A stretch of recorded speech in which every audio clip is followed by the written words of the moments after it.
자, 이번에는 최악값 산정에 대한 얘기를 해보도록 하겠습니다.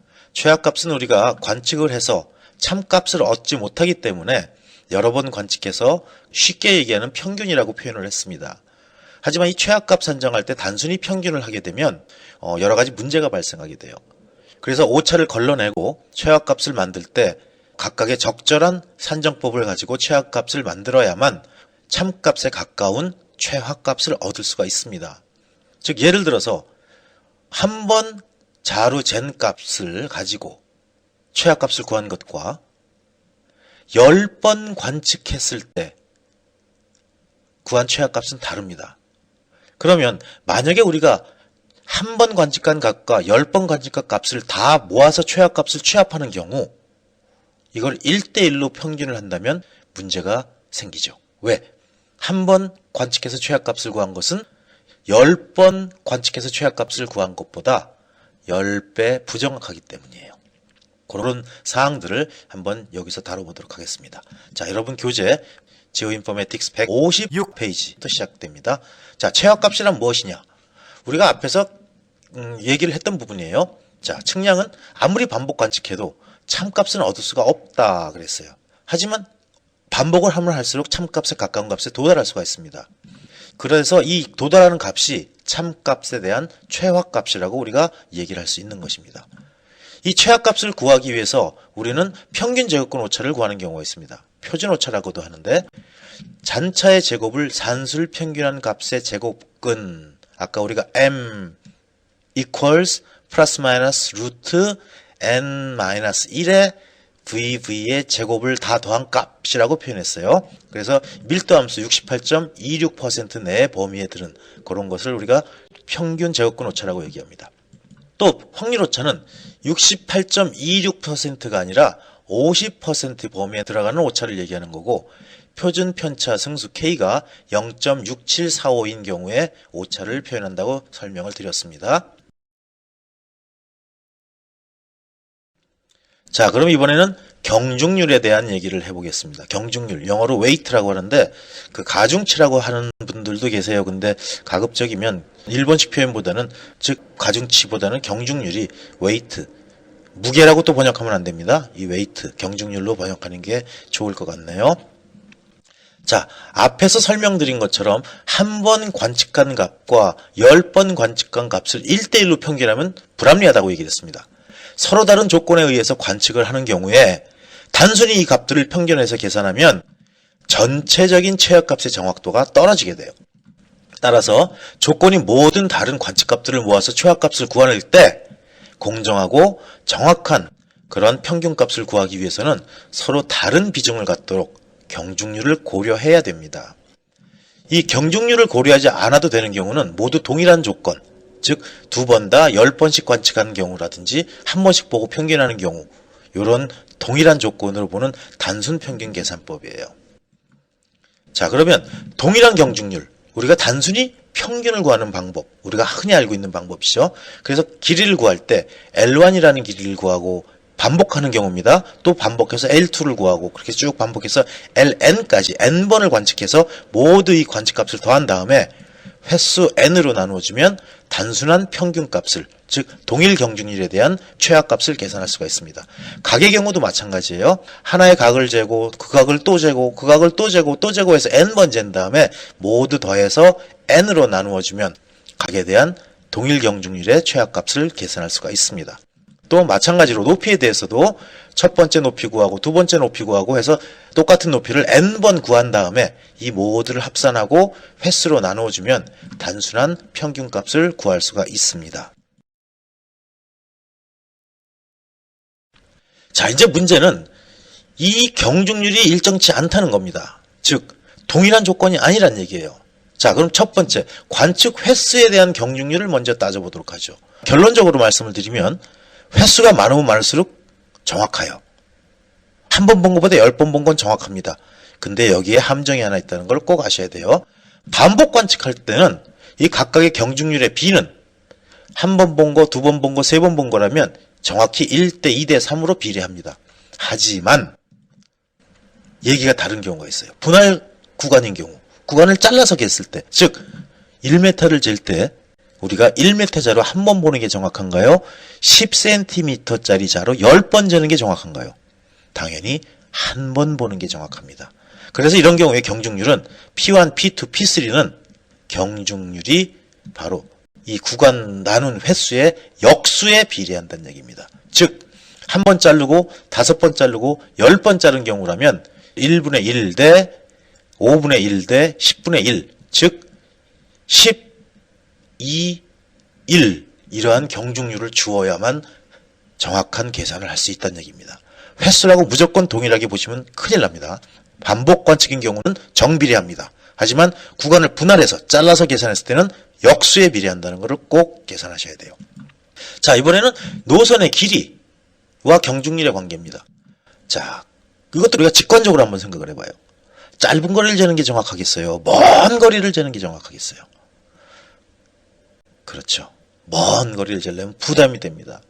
아무리 튼튼한 줄자로 당긴다고 하더라도 일자로 당기기 힘들고 지형을 따라서 오르락 내리락 하면서 오차가 발생할 수 있어요.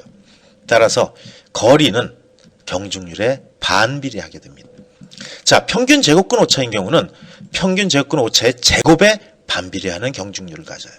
이 자체가 오차가 같은 값이 제곱의 값을 가져가기 때문에 제곱에 반비례한다는 것을 꼭 염두에 두셔야 됩니다. 이러한 문제들이 여러분 계산 문제에서 특히 기사 시험에서는 많이 출제가 되고 있어요.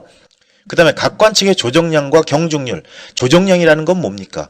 조정을 많이 한다는 얘기는 그만큼 정확하지 못하다는 얘기죠. 조금만 조정해도 각이 맞다면 그 조정량이 적어집니다. 따라서 각 관측 조정량과 경중률은 역수에 비례합니다. 즉 반비례하게 되죠.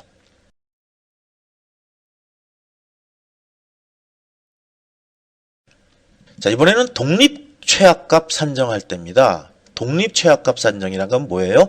내가 계산한 결정한 값이 옆에 관측에 영향을 미치지 않는 서로 독립적인 관측일 때의 얘기입니다. 이럴 때도 역시 동일 조건일 때, 즉 경중률이 모두 같을 때, 또 다른 조건일 때, 경중률이 모두 다를 때를 구분해 주어야 합니다. 동일 조건일 때는 자, 이 길이를 n번을 관측했어요. 그냥 같은 조건이라면 독립 관측일 때 n번 관측했다면 이 값을 모두 더해서 횟수로 나누어 주면 됩니다. 각도 마찬가지예요. 이 각을 n번 관측했다면 이 각을 모두 더한 값을 횟수로 나누어 주면 됩니다. 하지만 문제가 달라지는 경우가 있어요. 다른 조건일 때는 얘기가 달라집니다. 자, 이러한 길이를 유치원생이 한 번 재고 여러분이 한 번 재고 내가 한 번 쟀다고 가정을 해봐요. 그럼 일단 여러분들은 내가 여러분보다 관측을, 측량을 잘한다고 믿고 있겠죠. 그러니까 이렇게 강의도 하고 있습니다. 자, 그렇다면 유치원생이 잰 거와 여러분이 잰 거와 내가 잰 게 모두 동일한 조건이라고 볼 수가 없다는 얘기예요. 그럴 땐 누구한테 가중치를 줘야 돼요? 당연히 내가 잘하니까 내가 관측한 값에 더 정확하다는 가중치를 주어야 됩니다. 반대로 어떤 길이를 한 번 봤을 때 10번 봤을 때, 20번 봤을 때 각각 조건이 다르죠. 그럴 때 최악값 결정하는 방법은 바로 이겁니다. 각각의 경중률을 모두 더해서 분모로 놔주고 첫 번째 경중률과 첫 번째 관측값을 곱한 후 두 번째 경중률과 두 번째 관측값을 곱하고 쭉 해서 n번째 관측값과 n번째 경중률을 곱한 요 값을 모두 더해서 경중률의 합으로 나눠줘야만 최악값을 산정할 수가 있다는 얘기입니다. 각의 경우도 마찬가지입니다. 쭉 각에 대한 경중률, 각 관측의 경중률을 모두 더해줘서 분모로 놓고 경중률과 관측값, 두 번째 경중률과 두 번째 관측값, n번째 경중률과 n번째 관측값을 모두 더해서 요거를 계산을 해야만 각 관측에 대해서 독립관측일 때 각기 다른 조건일 때 경중률을 구할 수 있습니다. 높이 관측인 경우도 마찬가지겠죠. 자, 이거는 독립 최악값을 산정하는 경우예요. 자, 근데 이번에는 조건부 최악값이에요. 우리가 앞에서 독립관측과 조건관측을 얘기했어요. 독립관측은 내가 관측하는 이 범위가 다른 관측을 할 때 전혀 영향을 미치지 않는 경우입니다. 하지만 조건부 관측은 뭐예요? 조건부 관측은 삼각형의 두 각을 잰 다음에 나머지 한 각은 어떻게 구합니까? 그렇죠. 180도에서 이 두 각을 합한 거를 구해서 왜? 삼각형의 네 각의 합이 180도라는 거는 진리예요. 이거 바뀔 수가 없어요. 그렇기 때문에 두 각을 더해서 나머지 한 각을 더하면 무조건 180도가 되어야 됩니다. 즉, 이 그림에서 보는 것 같이 이러한 조건부 각관측인 경우, 즉 알파를 구하고 베타를 따로 구했어요. 그리고 감마를 따로 구했습니다. 이랬을 때 알파와 베타는 이론적으로 감마와 같아야 돼요. 하지만 실제 관측에서 그런가요? 절대 그럴 수가 없습니다. 실제 관측에서 그런 경우 딱 두 가지예요. 하나는 억수로 운이 좋은 경우, 두 번째는 데이터 조작. 자, 그러면 조건식이 뭐가 되나요? 알파라는 각과 베타라는 각을 더했을 때 감마라는 각이 돼야 돼요. 하지만 이게 일치하지 않는다 그랬죠. 그래서 알파하고 베타를 더한 거에서 감마를 빼준 값, 어느 정도의 오차가 생길 겁니다. 요 값이 오차가 생기는 값이란 얘기예요. 그럼 이 오차를 가지고 우리가 어떻게 오차를 분배해 주느냐. 즉, 이 각과 이 각을 더했을 때 이 각이 되지 않으면 이거는 관측을 그대로 놔두면 안 됩니다. 각 조정을 해줘야 돼요. 그래서 이거 더한 값과 이 값을 맞춰줘야 된다는 얘기예요. 그럴 때 조정량은 엡실론이라고 표현하고 요거는 n배, n은 뭐죠? 관측 횟수예요. 여기서는 알파와 베타와 감마 세 가지를 쟀기 때문에 n 값이 3이 들어갑니다. 그리고 요 차이값 w 요거를 나눠주면 조정량이 나오죠. 그럼 이렇게 조정량이 나오면 각의 크기에 관계없이 등배분한다 그랬는데 만약에 알파 플러스 베타 값이 감마 값보다 크다. 즉 다시 말해서 요 값이 W 값이 플러스가 나왔다라는 얘기는 알파하고 베타가 크다는 얘기죠. 여기서는 요 조정량만큼 빼줘야 됩니다. 그리고 감마에서는 이 조정량만큼을 더해야만 이 조건식이 성립을 하게 되죠.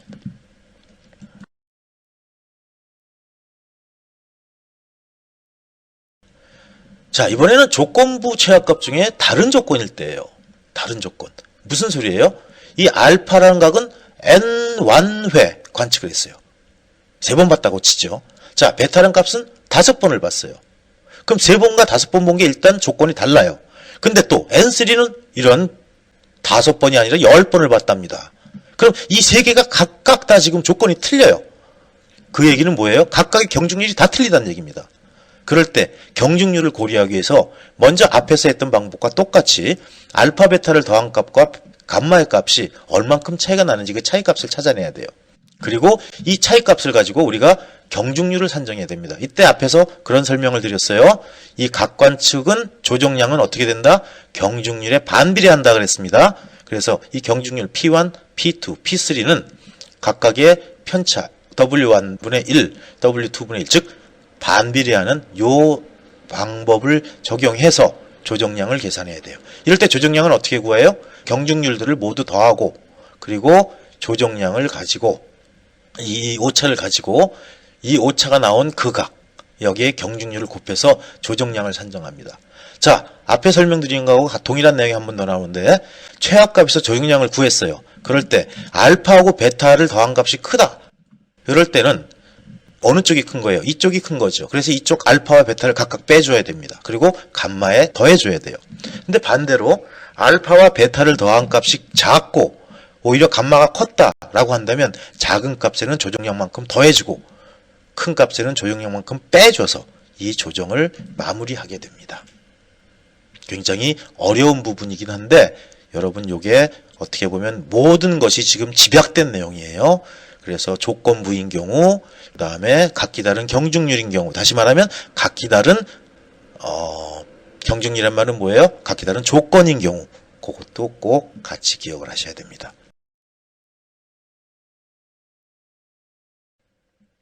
자, 이번에는 어려운 부분으로 치닫고 있습니다. 최소제곱법에 대한 얘기가 나옵니다. 이 최소제곱법은 어떻게 보면은 우리가 최악값을 구하기 위해서 사용하는 방법이긴 한데 실제로 우리 학부 과정에서는 그다지 많이 쓰이질 않아요. 그리고 대학원 과정에서도 주로 논문에서 분석할 때 많이 쓰이고 그 대신 혹시라도 이 중에 국가 행정고시 기술직을 공부하는 수험생이 있다면 이 최소제곱법은 빠삭하게 잡고 가야 됩니다. 굉장히 출제 빈도가 높아요. 자, 이 최소제곱은 무엇이냐? 일단 우리 용어에서 먹고 들어가요. 최소제곱. 아, 제곱을 한 게 최소가 되겠구나. 그런 얘기를 먼저 가지고 깔고 갑니다. 자, 동일한 정밀도의 관측값을 얻었을 때 잔차라는 건 뭐예요? 잔차 V는 관측값과 평균의 차이라고 우리가 표현을 했습니다. 이 잔차가 발생해서 오차가 생긴다면 이 오차가 생길 가장 큰 확률은 정규부호 곡선식, 앞에서 우리가 했던 곡선식 요 값이 최대가 되는 경우에 발생하게 됩니다. 그리고 이 경우 우리가 이 루트 2 시그마 분의 1을 h라고 놓고 또 여기서 주어진 대로 잔차 v를 x-mu라고 놓는다면 요거는 바로 v 항목이 들어가겠죠. 그리고 이게 루트 파이 분의 h가 나타날 거예요. 시그마 분의 1은 h의 제곱이 될 겁니다. 그래서 요런 변환하는 식을 찾아가지고 요게 어떤 경우 최대가 되는 경우라면 얘가 최소가 되는 경우겠죠.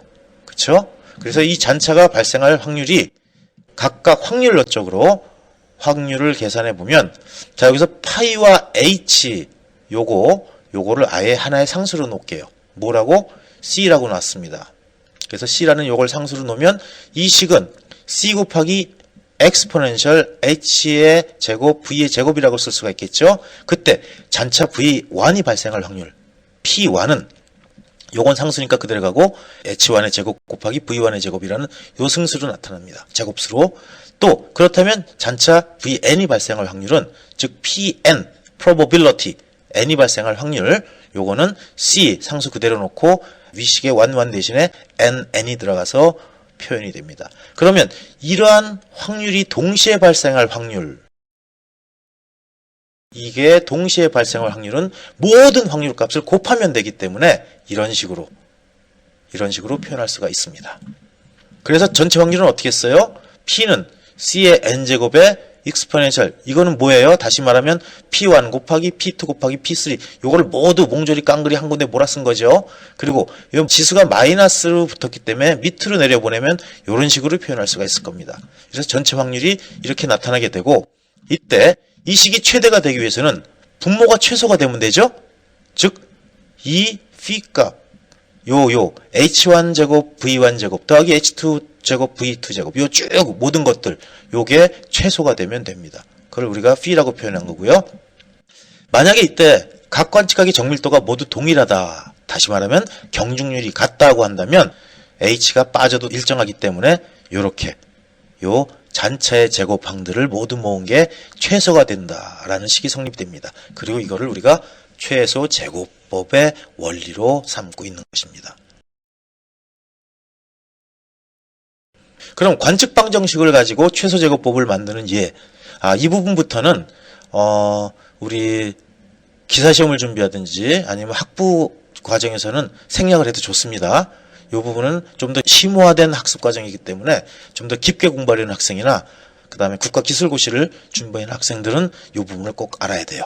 이건 그래서 페이지가 우리 부록 페이지에 있는 걸 앞에 설명해 놓은 겁니다. 자, 관측방 정식에 의한 최소 제곱.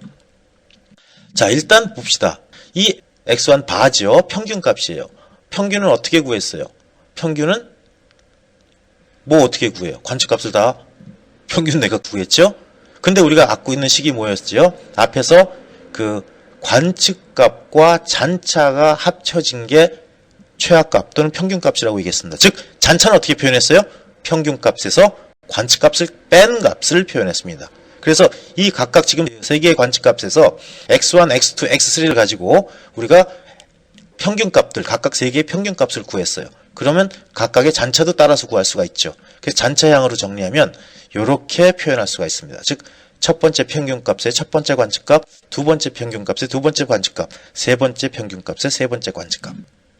그 최소 제곱 정리에 따라서 phi 요거가 최소값을 가지게 될 때를 찾아본다면 이 phi는 v1의 제곱 더하기 v2의 제곱 더하기 v3 제곱을 쓸 수가 있고 요 잔차항으로 정리한 내용들을 밑으로 각각 집어넣으면 v1의 제곱 대신에 x1 바 빼기 x1의 제곱 또 v2 대신에는 x2 바 빼기 x2 즉 두 번째 값의 평균값 빼기 두 번째 값의 관측값이죠. 요게 제곱 그리고 세 번째 요렇게 표현할 수가 있겠네요.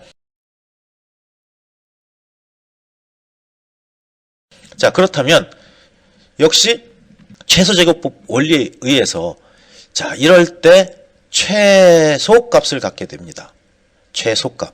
그럼 이 최소값은 자 요럴 때 앞에서식 그대로 정리한 거예요. 최소값을 갖게 되고 그럴 때 이 x3라는 것은 조건 방정식이에요. x1 바와 x2 바를 다 더해야 x3가 된다는 조건이었죠. 앞 슬라이드의 그림이 그렇게 된 조건입니다. 그래서 이 식을 다시 요거를 집어넣어서 다시 쓰면 이 p는 요 잔차항 그대로 갖고 이번에 요거를 집어넣고 그 다음에 요거 그대로 따라왔고 맨 마지막에 요 항이 요렇게 정리가 됐습니다. 그래서 이 값을 편미분을 했을 때 x1 바에 대해서 편미분을 하면은 편미분이니까 x1 바가 있는 항만 살아남는 겁니다. 그래서 이 항은 없어지고요. 그래서 이렇게 그 다음에 뒤에 식은 x1 바가 있는 항 요렇게 또 x2에 대한 편미분을 하면 역시 x2가 남아있는 항만 살기 때문에 이렇게 편미분해서 우리가 정리할 수가 있습니다. 그러면 이 두 식을 연립방정식으로 풀어서 x1 바와 x2 바와 x3 바의 최악값을 결정하는 게 바로 관측방정식에 의한 최소제곱법이 되겠습니다.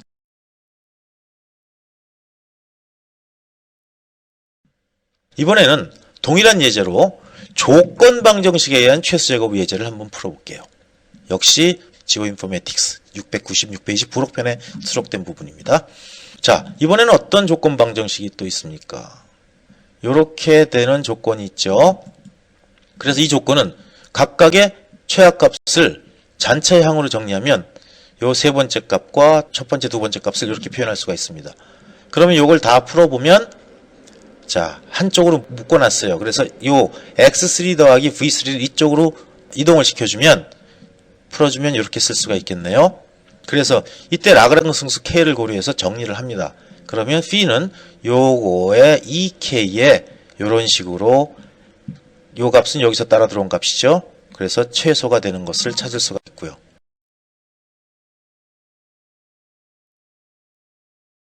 그랬을 때 각각 잔차에 대해서 편미분을 하면 요거에 대해서 편미분하면 k값은 v1이라는 걸 찾을 수 있고 k값은 v2, k값은 마이너스 v3라는 값을 다 찾을 수가 있습니다.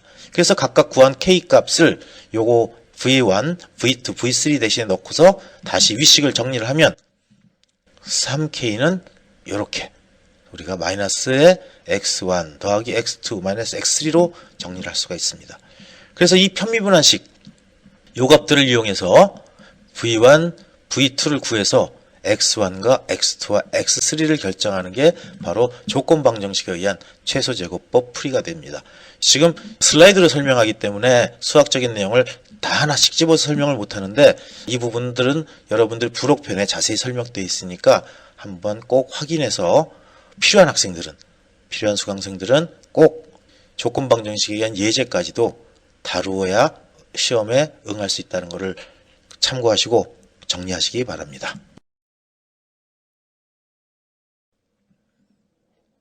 자, 어려운 게 많이 나왔어요. 근데 이제 어려운 거 거의 다 끝나가니까 여러분들 조금만 더 집중해서 나머지 결정하면 됩니다. 이제 어려운 건 거의 다 끝났어요. 딱 하나 남아있는 게 5차 전파. 그거는 다음에 설명할 거고요. 자, 일단 이번에는 5차의 검증과 정확도의 분석에 대한 내용을 한번 살펴보도록 하죠. 이 정확도를 분석할 줄 알아야지 우리가 관측값이 얼마나 균일한 또는 좋은 값을 가지고 왔는지 판단할 수가 있어요. 자, 먼저 평균 제곱근 오차를 계산하는 방법부터 보겠습니다. 평균 제곱근 오차의 계산. 자, 평균 제곱근 오차는 뭐예요? 표준 편차와 같은 의미로 사용이 된다고 앞에 설명을 했습니다.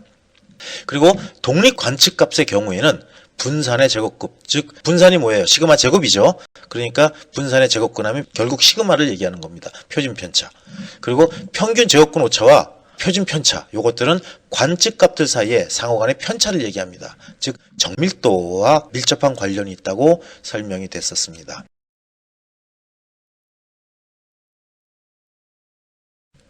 자, 이번에는 평균 제곱근 오차를 계산할 때 하나의 대상물 또는 하나의 구간을 관측했을 때의 평균 제곱근 오차를 계산하는 방법입니다. 자, 이럴 때 일단 같은 관측 정밀도 또는 같은 관측 정확도, 뭐 상관없어요. 여기서는 정확도와 정밀도를 구분할 때만 나누면 됩니다. 다른 말로 같은 조건일 때 또는 같은 경중률일 때 이런 얘기죠. 이럴 때는 어떻게 해요? 경중률이 고려가 안 되죠. 그래서 이 표준 편차, 평균 제곱근 오차 시그마는 어떻게 n-1의 잔차의 제곱을 모두 더해서 전체 루트 시운 값을 구하면 됩니다. 하지만 관측 정밀도가 다른 경우, 다른 말로 뭐예요? 조건이 다른 경우 또는 경중률이 다른 경우예요. 이때는 경중률이 들어가야 되죠. 그때는 이 경중률 값을 포함시켜서 잔체의 제곱값들이 포함되게 됩니다. 그래서 이 시그마는 프라 마이너스 이렇게 분모와 분자로 표현이 되는 겁니다. 자, 이번에는 여러 대상물을 관측하거나 1년에 쭉 시리즈적인 관측을 통해서 최하값을 산정한 경우에 관측값에서의 평균 제곱공 오차를 구하는 방법입니다. 자, 이때 같은 관측 정밀도인 경우, 즉 같은 조건일 때는 또는 같은 경중률일 때는 시그마는 플러스 마이너스 n의 n-1분의 v제곱이죠. 예, 잔차의 제곱을 모두 더한 거 이렇게 계산을 하면 되고, 다른 관측 정밀도, 즉 다른 관측 조건 또는 다른 경중률일 때는 이 경중률이 가미가 돼서 이 경중률의 곱이 이 위아래 이런 식으로 포함이 되어야 됩니다. 자, 이번에는 확률 오차에 대한 계산을 한번 해보죠. 확률 오차. 앞에서는 우리가 평균 제곱근 오차에 대한 얘기를 했고요. 이번에 확률 오차에 대한 얘기를 합니다. 자, 확률 오차는 앞에서 두어 번 설명이 됐어요. 밀도 함수 전체, 즉 노멀 디스트리뷰션, 정규 분포 곡선의 50%, 전체의 50% 범위를 나타내는 오차가 되는 거고, 표준 편차 승수가 0.6745, 즉 표준 편차의 67.45%의 오차를 의미합니다. 그래서 이 감마는 플러스 마이너스 0.6745 시그마라고 쓸 수 있고요. 이 시그마가 바로 요거니까 그대로 갖다 집어넣어주면 플러스 마이너스 0.6745 루트의 n의 n-1의 v제곱의 전체 합, 이렇게 쓸 수가 있습니다. 자, 이번에는 하나의 대상 또는 한 구간을 관측했을 때, 그리고 또 여러 대상이나 일련의 관측을 통해서 평균의 최하값을 구하는 경우, 이렇게 나눠서 한번 설명해 보죠. 자, 같은 관측 정밀도의 경우, 앞에서 설명한 평균 제곱근 오차하고 같아요. 확률 오차도. 그럴 때, 즉 동일 조건, 동일 경중률인 경우는 프라 마이너스 0.6745에 이런 식으로 표현할 수가 있고요. 굳이 가로가 없어도 되는데, 그쵸? 자, 그 다음에 다른 관측 정밀도의 경우는, 다른 관측이나 다른 경중률일 때는 역시 프라 마이너스 0.6745의 루트에 n-1의 경중률 곱하기 잔체의 제곱을 모두 더한 값을 쓰면 됩니다. 반대로 여러 대상물을 관측하거나 일련의 관측을 통해서 최하값을 산정한 확률 오차, 요거는 역시 동일 경중률일 때와 다른 경중률일 때를 나누면 위식과 같아요. 다만 요 앞에 하나만 더 들어간 거가 달라지고, 여기도 이 밑에 P를, 즉 뭐죠? 이게 경중률이죠. 경중률의 합이 들어가서 연산이 된다는 것만 달라집니다. 그리고 이제 이 정확도를 가지고 우리가 과연 관측값이 얼마나 정확한가라는 정확도 평가를 하게 돼요. 이 정확도 평가는 관측값이 얼마나 정확한가를 가늠하는 척도이고, 정확도는, 그리고 오차와 실제 관측값의 비로 표현을 합니다. 그래서 이 정확도는 오차, 여긴 평균 제곱근 오차를 써줬네요. 요거를 뭐로 나눠요? 최하값, 마지막 그 결론적인 값이죠. 또는 평균값. 이렇게 전체 길이분의 오차로 표현하든지 또는 전체 길이분의 확률 오차로 표현할 수 있어요. 여러분, 앞에서 우리가 대지 측량과 소지 측량을 구분할 때 과연 어디까지를 직선으로 보고 어디서부터는 곡선으로 봐야 되는가, 곡면으로 봐야 되는가, 여기에 대해서 할 때 우리가 세 가지 조건이 있었습니다. 첫 번째 뭐였죠? 다 까먹었네. 첫 번째 조건, 예, 정확도 100만 분의 1보다 정확할 때는 지구의 공리를 고려해야 된다, 그런 얘기했어요. 또 정확도가 100만 분의 1보다 정확하지 않을 때는, 그보다 안 정확해도 되면 지구를 직선으로 봐도 좋다. 두 번째, 반경 11km보다 큰 지역일 때는 지구의 공률을 고려한다. 세 번째, 면적 400평방킬로미터보다 큰 지역일 때는 지구의 공률을 고려한다라는 말을 했습니다. 그때 우리가 첫 번째 항, 정확도 100만 분의 1 얘기할 때 그 정확도를 어떻게 표현했던가요? 예, 맞아요. 실제 길이분의 오차로 표현했습니다. 여기서 우리가 정확도 평가할 때는 최하값, 마지막 최종값분의, 즉 실제 길이와 가늠할 수 있는 값이죠. 이것분의 오차라고 표현해서 역시 이 정확도가 바로 우리가 앞에서 대지 측량과 소지 측량, 즉 측지 측량과 평면 측량을 구분했던 그 카테고리와 같은 개념으로 정확도가 표현된다는 것도 같이 기억해 두세요. 이 정확도는 굉장히 중요합니다. 우리한테 관측값이 어떻게 나오느냐에 따라서 정확도를 평가해야 되기 때문에 그래요. 그게 나중에는 어떻게 표현되냐? 다각측량으로 가면 이 정확도가 폐압비라는 말로 표현이 됩니다. 폐압비. 다른 말로 폐비라고도 표현해요. 즉 한 점에 시작해서 자기 자신으로 돌아올 때 그거를 폐압이라고 얘기하는데 이 폐압비 이게 바로 정확도의 개념입니다. 그럼 여러분 정확도의 개념 알죠? 뭐예요? 길이분의 오차. 그렇죠? 그럼 폐압비의 개념은 어떻게 될까요? 그래요. 폐압된 전 길이분의 폐압 오차. 이렇게 응용할 수 있어야 돼요. 그래서 여러분들을 내가 강조하는 것들은 계속 뒤에서 같은 말로 쓰이든 또는 약간 비슷한 말로 쓰이든 또는 다른 용어로 활용되든 강조하는 것이기 때문에 이러한 내용들은 꼭 메모를 해뒀다가 염두에 두고 머릿속에 넣어둬야 됩니다.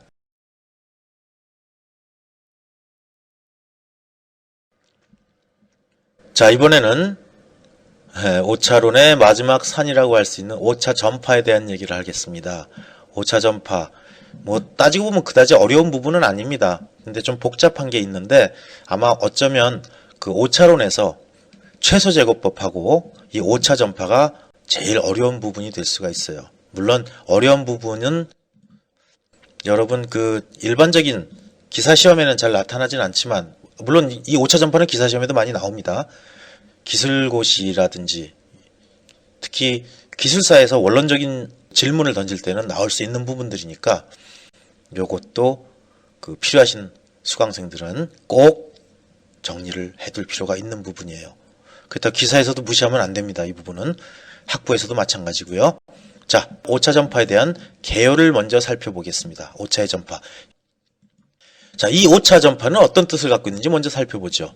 일반적으로 거리나 높이를 관측하는 경우에 한 번의 관측으로 모든 점, 구점이란 말은 구하려고 하는 점입니다. 이런 용어들도 기억해 두세요. 옛날 용어긴 하지만 가끔 쓰여요. 그러니까 한 번의 관측으로 모든 점을 다 구할 수는 없어요. 모든 길이를 다 구할 수 없고 모든 높이를 구할 수 없습니다. 그래서 길이가 멀리 떨어져 있는 경우 여러 번 나누어서 할 수 없이 여러 번 나눠서 관측을 해야 돼요. 여러 번 나눠서 관측을 한다. 관측 횟수가 늘어나는 거예요. 그렇지만 경중률은 어떻게 됩니까? 반복 관측인 경우와 반대로 경중률은 정확도에 반비례한다 그랬습니다. 자, 이렇게 관측을 할 때 발생하는 오차는 관측의 횟수가 점점 증가할수록 계속적으로 영향을 미치게 돼요. 그리고 계속 누적이 되어서 전달이 됩니다. 이런 거를 오차의 전파라고 얘기하죠. 그래서 오차 전파란 오차가 관측 횟수에 따라 같이 지속적으로 영향을 미치며 진행돼 나가는 것을 오차 전파라고 얘기합니다. 이 관측값에는 우리가 앞서서 공부한 정오차와 부정오차가 모두 포함되어 있어요. 물론 과실도 포함되지만 과실은 무조건 제거하는 게 목적이라 그랬습니다. 자, 그래서 정오차와 부정오차가 모두 섞여 있는데 그렇기 때문에 이 오차 전파는 정오차도 오차 전파를 하게 되고 부정오차도 오차 전파를 하게 됩니다. 따라서 정오차의 오차 전파와 부정오차의 오차 전파는 함께 나누어서 같이 공부를 해야 돼요.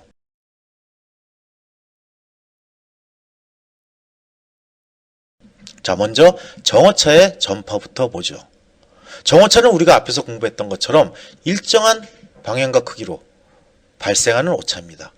그래서 관측 횟수에 비례해서 누적이 된다고 얘기를 했어요. 이 그림 기억나실 겁니다.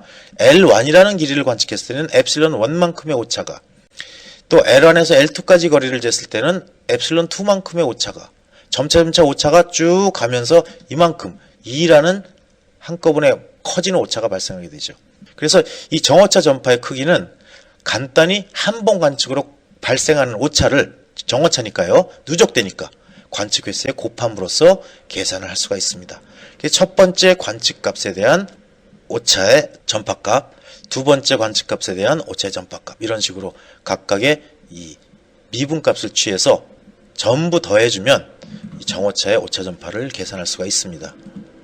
그래서 관측값의 총합은 어떻게 돼요? 여기 위에 있는 것처럼 L1, L2, L3, L4 쭉 해서 LN까지 더한 게 관측값의 총합, L 값이 됩니다. 그럼 전파된 오차 값은요, 입실론 1, 입실론 2 쭉 더해서 어떻게 돼요? 엡실론 N까지 이 포함되는 오차가 발생하죠. 그래서 이렇게 모든 오차를 다하면 2라는 값이 나옵니다. 그러면 우리가 최종 관측값은 어떻게 결정하느냐? 최적 최하값은 이 전체 길이를 다 더하고 오차를 다 제거해주는 요 관측값. 그래서 요거와 요거, 즉 L과 E에 대한 오차를 다 누적시켜서 정오차가 전파된다고 생각하면 됩니다.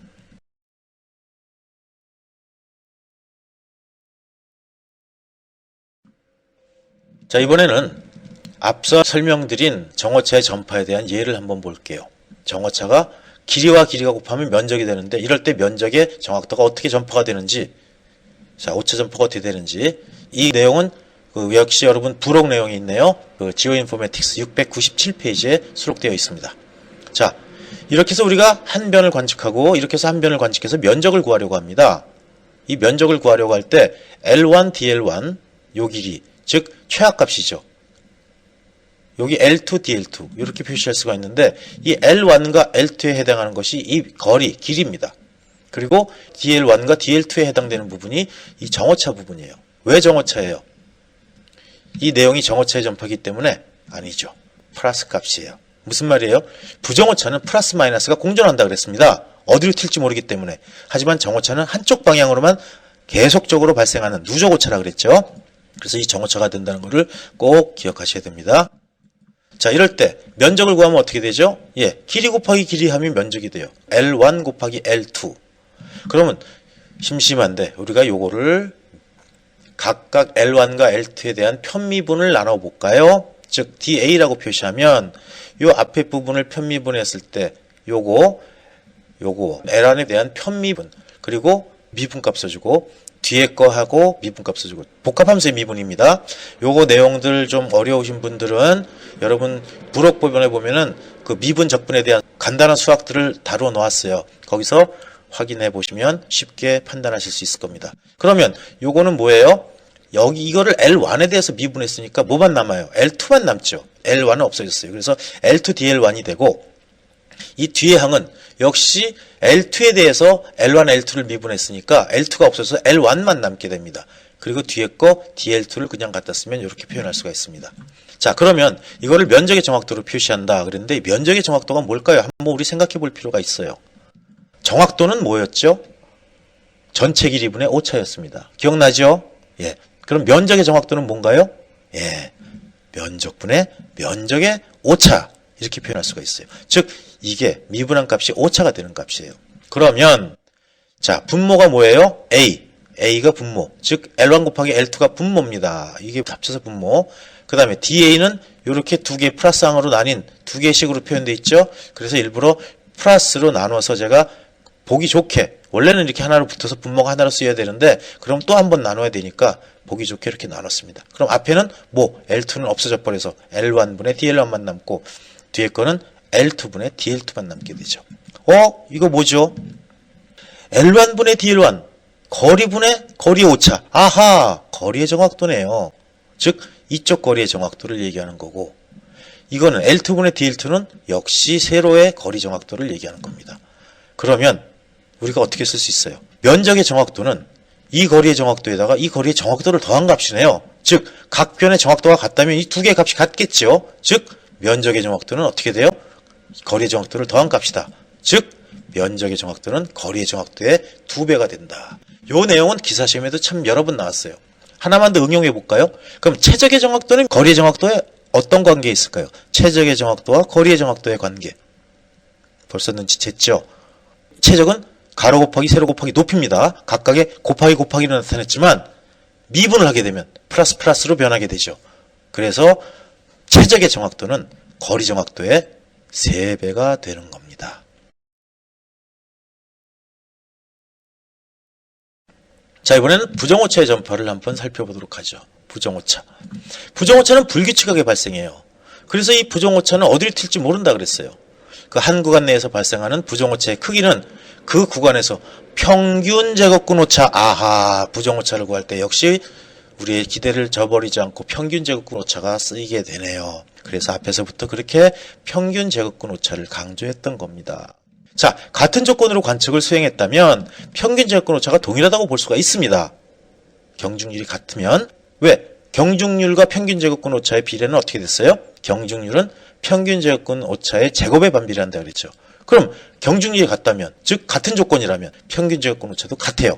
하지만 조건이 다르다면 평균 제곱권 오차가 각각 달라집니다.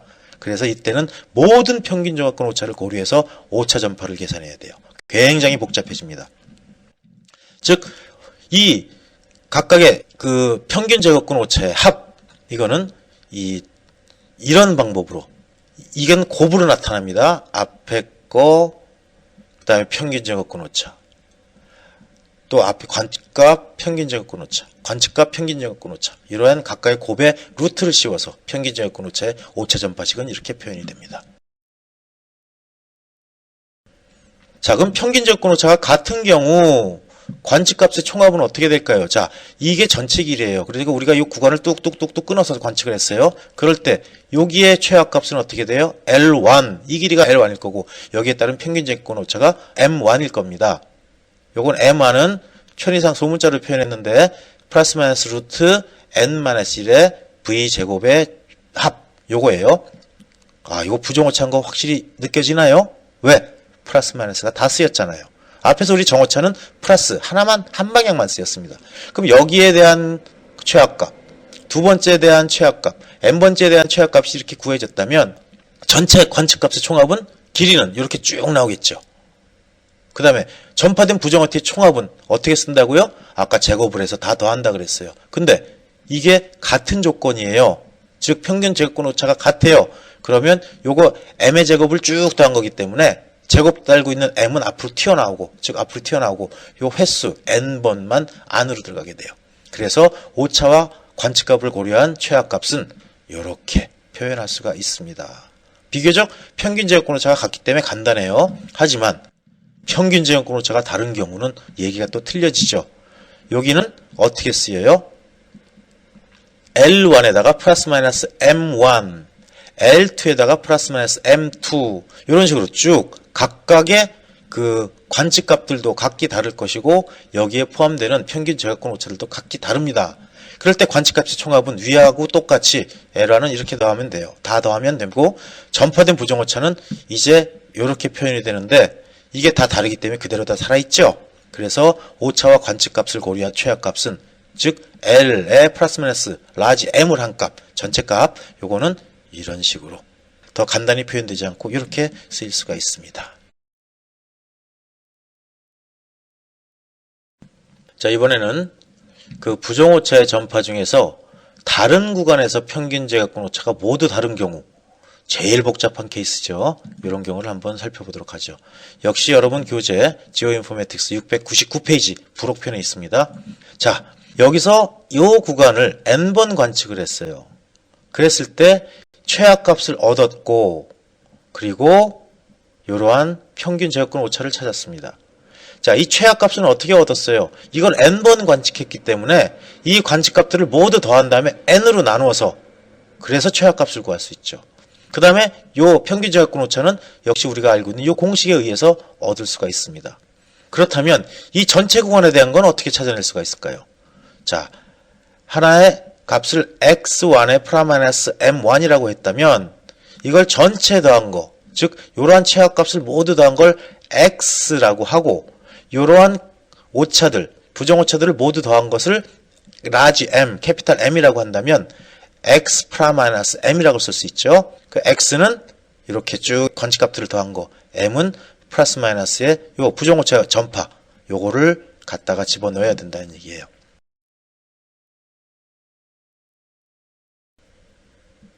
자, 이번에는 각기 다른 구간에서 평균 제곱권 오차가 같은 경우에 부정오차 전파를 보겠습니다. 말이 좀 복잡해지죠. 그래서 귀를 쫑긋 세우고 잘 생각하면서 들어야만 설명을 이해하실 수가 있어요. 혹시 이해가 안 가면 반복해서 들으셔야 됩니다.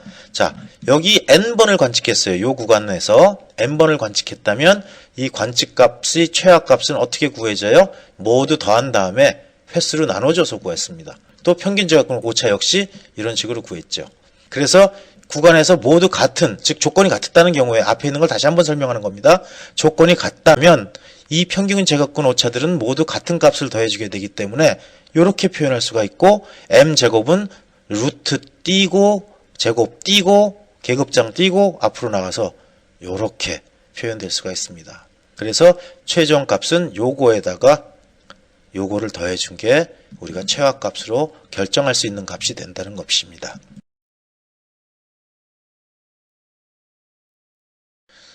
자, 마지막 부분으로 이제 오차 전파의 응용 부분이네요. 자, 그래서 첫 번째는 이 더하기로 쭉 연결된 앞에서 했던 내용과 같습니다. 이 더하기로 쭉 연결된 오차가 전파되는 경우 우리가 어떻게 표현했죠? 전체 오차는 각각의 평균 제곱근 오차를 제곱을 더하고 제곱을 더하고 제곱을 더하고 쭉 제곱을 더해서 모두 더해가지고 루트를 씌워서 구했었습니다. 오차 전파를. 근데 이게 응용이 되면 이제 곱하기로 표현되는 경우 요거는 간혹 이제 기사 시험에도 잘 나오니까 여러분들 확인해 두세요. 자, 뒤에 거의 관측값과 앞에 거의 평균 제곱근 오차 요거를 제곱해서 더하기를 앞에 거의 관측값과 뒤에 것의 평균 제곱근 오차를 제곱해서 요 두 개를 더한 다음에 플러스 마이너스 루트를 씌워줘서 구하게 됩니다. 자, 이번에는 나누기로 나오는 경우는 어떻게 전파가 되느냐. 자, 먼저 요 나누기가 앞으로 튀어나오고요. 그 다음에 이러한 식으로 오차가 전파가 됩니다. 그리고 아이고야, 이건 아주 식도 징글징글하네요. 무지하게 큰 식이 나왔는데 이렇게 루트를 씌워서 평균하는 경우입니다. 그럴 때 전파가 된 총 오차는 평균 제곱근 오차는 이건 뭐 어떻게 읽을 수도 없네요. 자, 루트에 요거 분의 요거를 제곱하고 앞에 거 오차 또 요거하고 뒤에 거 오차. 근데 여러분 여기서 쉽게 눈썰미가 좋은 사람들은 금방 찾을 수가 있어요. 자, 뒤에 거 앞에 거가 결정된다는 거 그것도 확인하면 됩니다.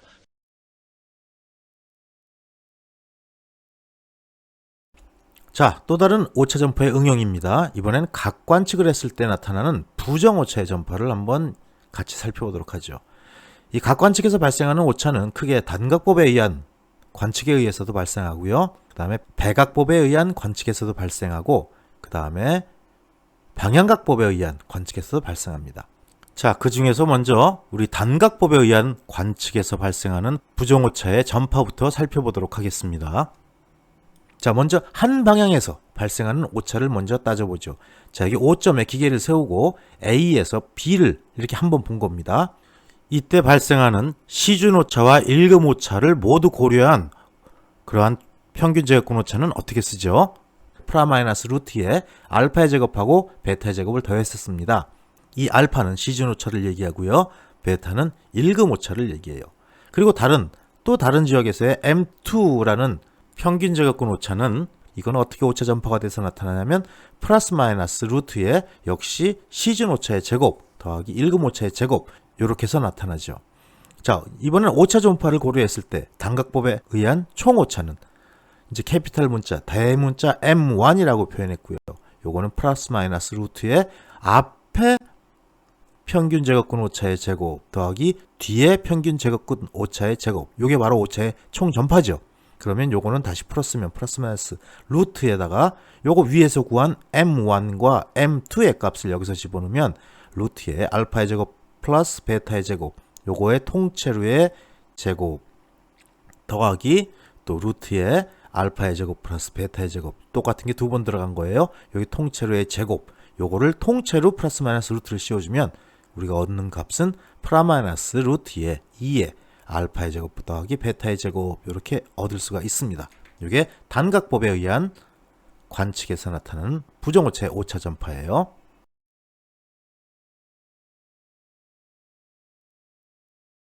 자, 그 다음엔 백악법에 의해서 나타날 때 오차 전파를 한번 보죠.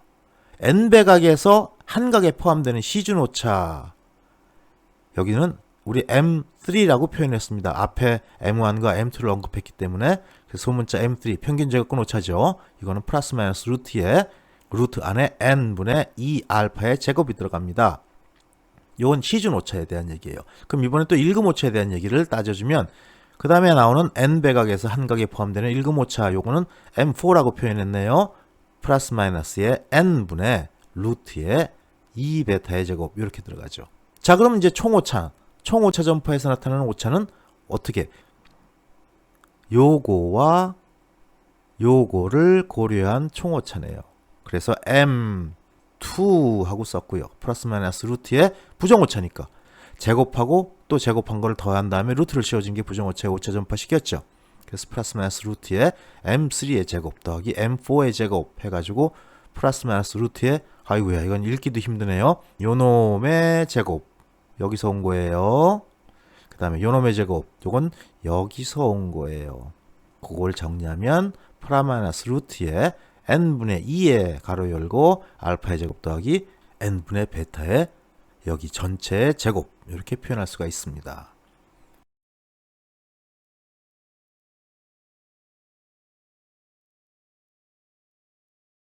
자, 그럼 이제 방향각법에 의한 관측에 나타나는 오차, 부정오차의 총오차 전파는 어떻게 될까요? 먼저 한각에서 발생하는 오차를 보죠. 이거 앞에서 우리 했었죠? 예, 한각에서 발생하는 오차. 단각법에 의한 오차. 요거 M1 갖다 그대로 씁니다. 요거는 플러스 마이너스 루트의 2배의 알파의 제곱 더하기 베타의 제곱 이렇게 표현하고요. 그 다음에 이번엔 n개의 각을 관측했을 때 각관측 오차는 요거 M5라고 표현했네요. 요거는 플러스 마이너스 루트의 2n의 알파의 제곱 더하기 베타의 제곱 이렇게 쓸 수가 있고요. 그 다음에 이번엔 n회 관측한 값에서 오차 전파까지 고려한 한각의 평균 오차 요건 M3라고 표현합니다. 예, 복잡해졌어요. 요거는 플러스 마스의 n분의 루트 씌운 게 위로만 갔죠. 2n의 알파의 제곱 더하기 베타의 제곱에 가로한 거. 요거는 다시 쓰면 n을 루트 안으로 집어넣어 주려면 제곱을 해주면 되죠. 그래서 플러스 마이너스 통째 루트의 n제곱분의 2n의 가로 열고 알파의 제곱 더하기 베타의 제곱 가로 닫고 이렇게 쓸 수가 있고 요거 n 그 다음에 여기 n제곱 여기서 각각 약분을 시켜주면 n분의 2만 남네요. 그래서 이런 식으로 조금 간략하게 쓸 수가 있습니다. 이게 바로 방향각법에 의한 관측. 요 단각법, 배각법, 방향각법에 의한 관측은 기사시험에서 작정하고 어렵게 낼 때 나오는 문제입니다. 그리고 이런 것들은 오차 전파를 총체로 물어볼 때 기술사 시험에서는 잘 다뤄지지 않아요. 요건 행정고시 기술직 국가고시를 볼 때 이런 내용들이 간혹 나올 수 있습니다. 그래서 혹시 수험생 중에 기사시험 보시는 분들 여기 관련된 예제만 풀고 끝내시고요. 기술사 준비하시는 분들 쳐다보지 마세요. 그 다음에 국가고시 기술직 시험 보시는 분들은 요거 꼭 챙겨 두셔야 돼요. 반드시 챙겨 두셔야 됩니다.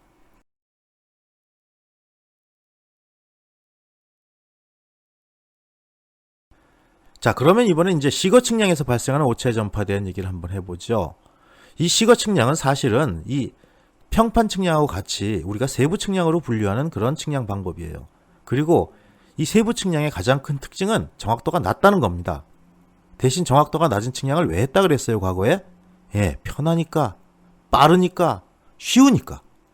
그래서 현장에서 즉시 관측값이 맞는지 틀리는지 검측을 한다든지 아니면 계략적으로 값을 파악한다든지 아니면 현지 답사 시에 급하게 한번 측량을 해본다든지 할 때 고를 때 쓰는 그런 과거에 쓰던 측량 방법이었어요. 근데 요즘에 안 쓰여요. 왜?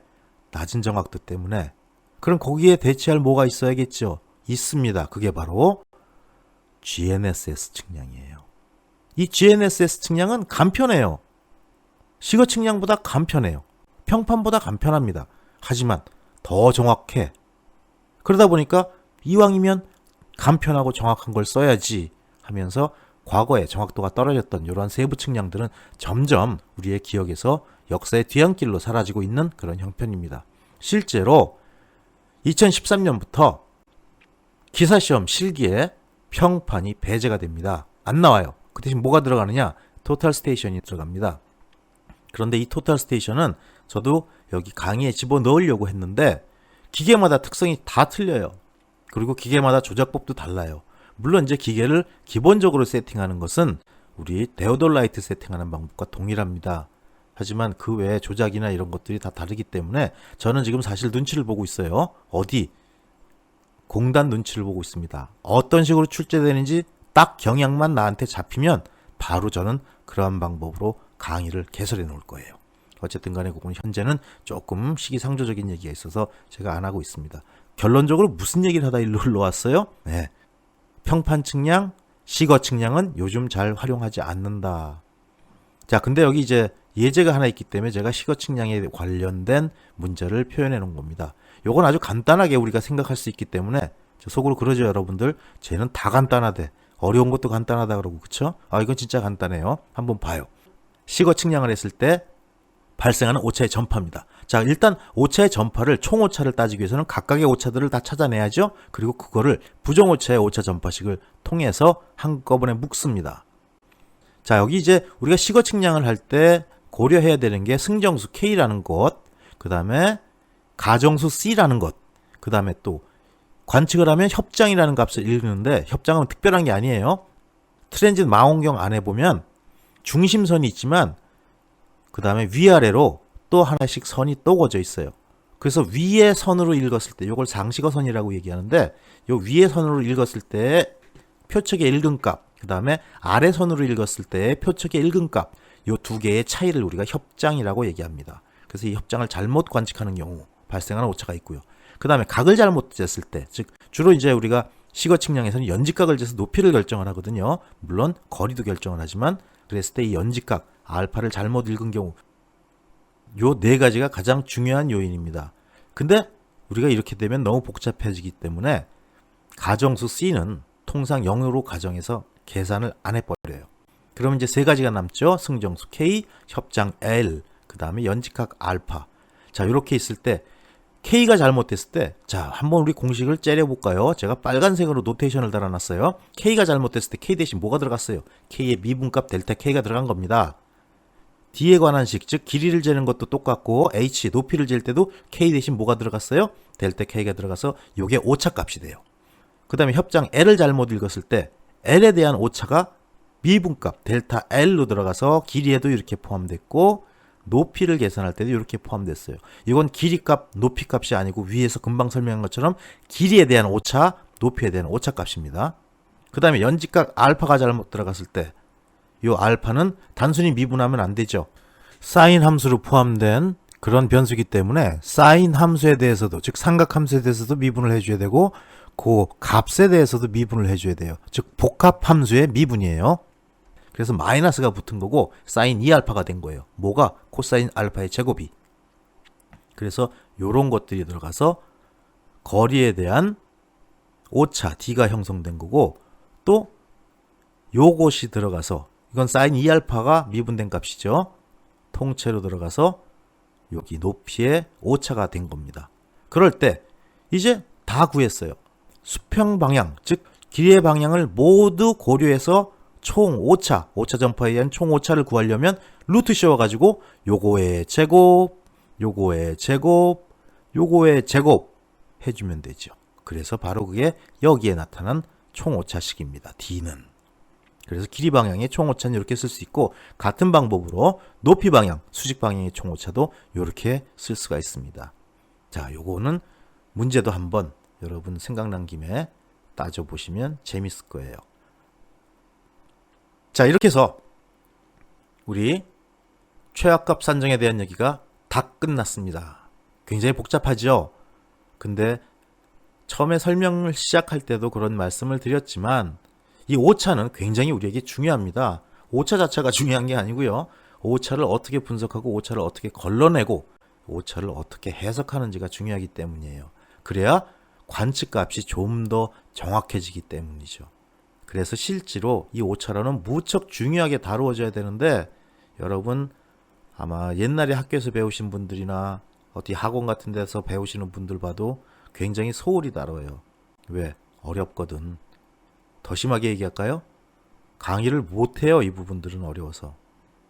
그렇기 때문에 여러분 여기 좋은 기회에 이런 오차에 대한 거 오늘 여기까지 쭉 정리를 했는데 요 정도만 기억하시면 충분합니다. 물론 앞으로 이제 여러분들이 어떤 논문을 쓰거나 할 때는 요 오차도 굉장히 많이 응용을 해야 되지만 거기에다가 회계 분석이라든지 각종 통계까지 합쳐서 우리가 관측값을 분석해야 될 필요가 있어요.